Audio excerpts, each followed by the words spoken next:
It's quiet on death row.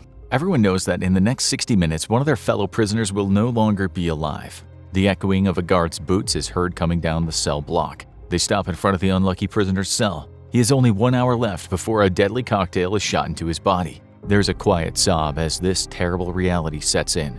60 minutes before execution. The prisoner takes a deep breath and looks out the bars at the two men standing with their backs to him. They've been placed there to ensure that he doesn't do anything to harm himself before his final sentence can be carried out. The prisoner walks up to the bars, grabs them with both hands, and closes his eyes. He will not beg for mercy. He has accepted his fate. 59 minutes before execution. The prisoner walks back to his cot and picks up the freshly washed jumpsuit, which is folded on his bed. After taking a final shower, the guards brought him a new uniform to put on before the execution. It's no different than what he's wearing, but it's clean.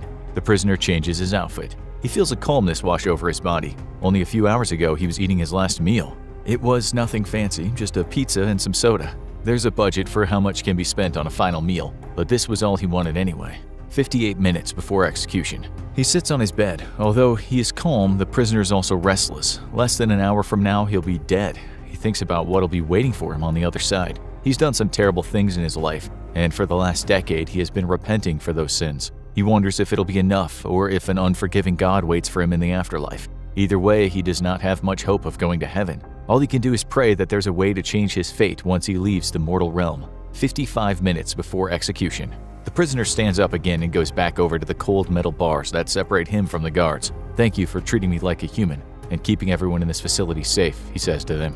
The guards do not respond. They remain silent but give the prisoner a nod. They are not friends, and the guards do not pity the man, but his acknowledgement is appreciated. 50 minutes before execution. A door creaks open at the end of the hallway. Two men approach the cell. They're a warden and the chaplain.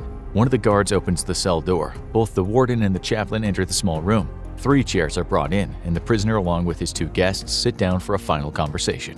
45 minutes before execution.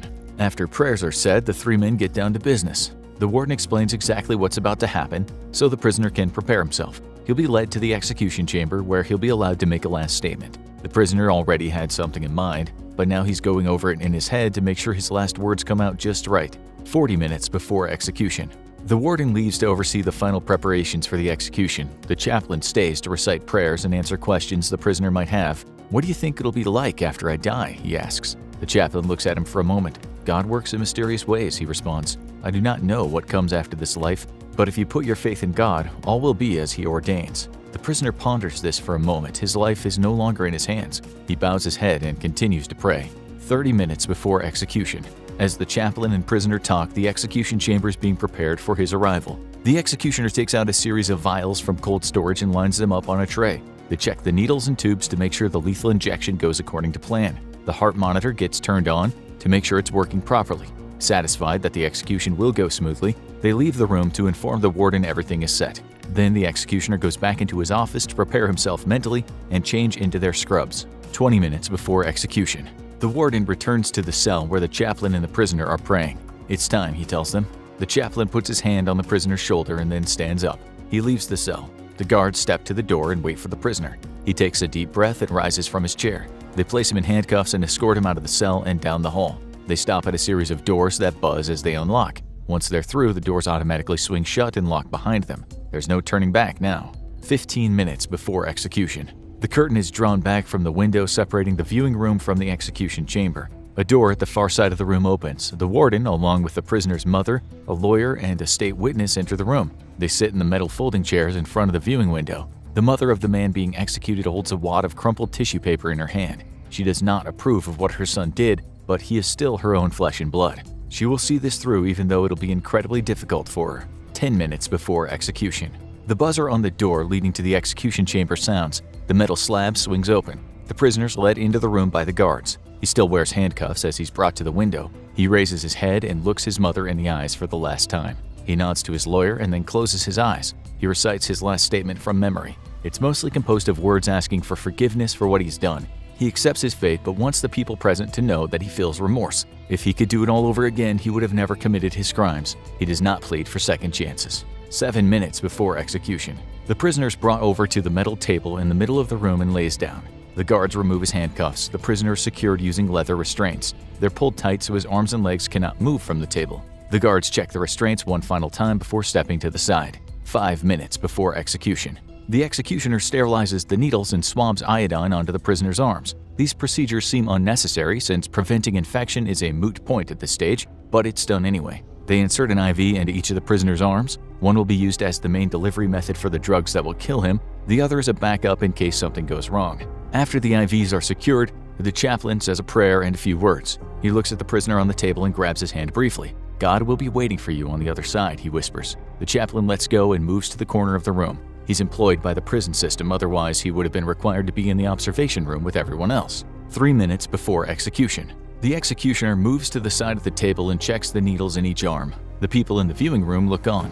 The first plunger is inserted into the IV, and the drugs are pushed into his veins. The first shot is composed of sodium thiopental or pentobarbital. Both of these drugs are fast-working anesthetics that render the prisoner unconscious in less than 30 seconds. As time goes by, his vision becomes blurry. He drifts in and out of consciousness, and he's in a dreamlike state. It's then that the next part of the procedure can begin. 2 minutes before execution. The executioner inserts another needle into the IV and pushes the plunger.